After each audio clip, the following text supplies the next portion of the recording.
just talked to Sam. Ah, good. And he told me it's his third collaboration with you. And I asked him if he's your muse now. He said he wished he would. But which qualities do you see in him that you love so much to work with him?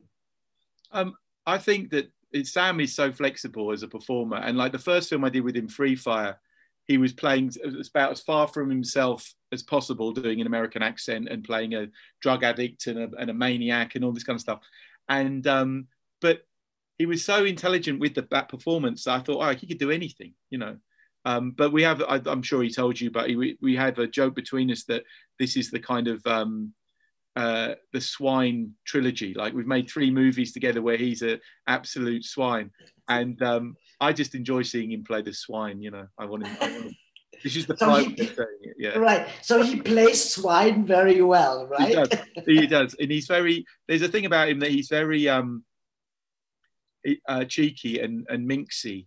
And you know that there's something going on. He's, you know, and that energy is really interesting for characters, I think. Absolutely.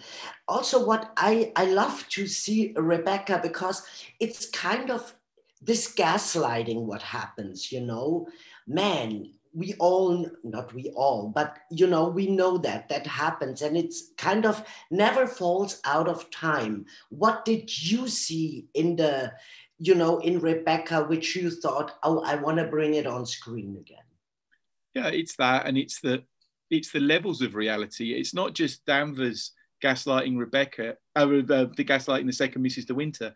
It's the, you know, is Maxim De Winter telling the truth? Is the second Mrs. De Winter telling the truth? Is Danvers telling the truth about anything? You just don't know. And it's like, and the whole film is set as a dream as well as a memory of what happened. So there's layers on layers on layers of it, which I thought was really, you know, the control, who controls the truth is a theme of it, you know, and which is now unfortunately a theme of our lives, you know, as things roll on. And I thought that was really interesting. Absolutely. I also felt it. And also we see that, you know, when you go in a relation, everybody brings his baggage always with, and we just can't get rid of it. You know, we have to live with that. Was that interesting also for you, that aspect?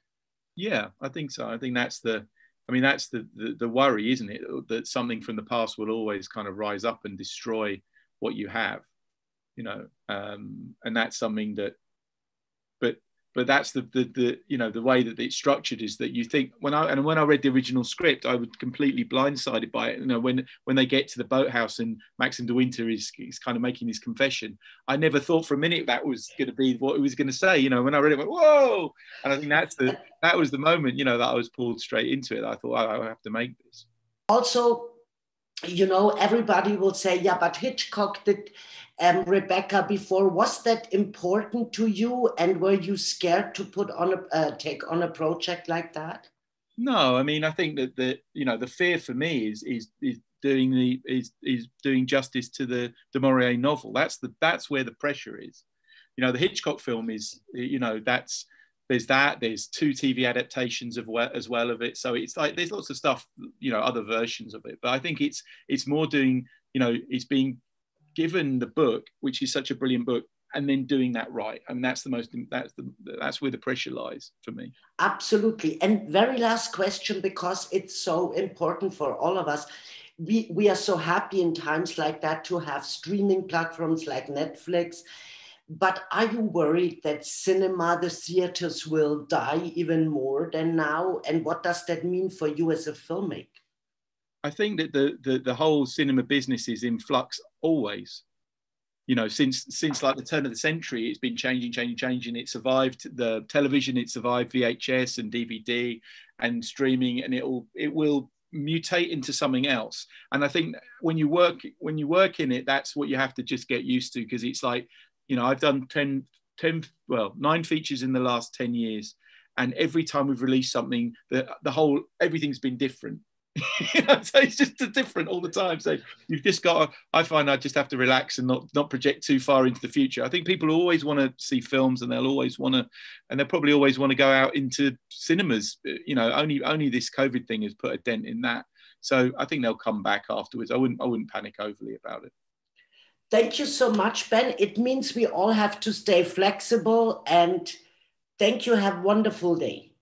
You too. Thank you.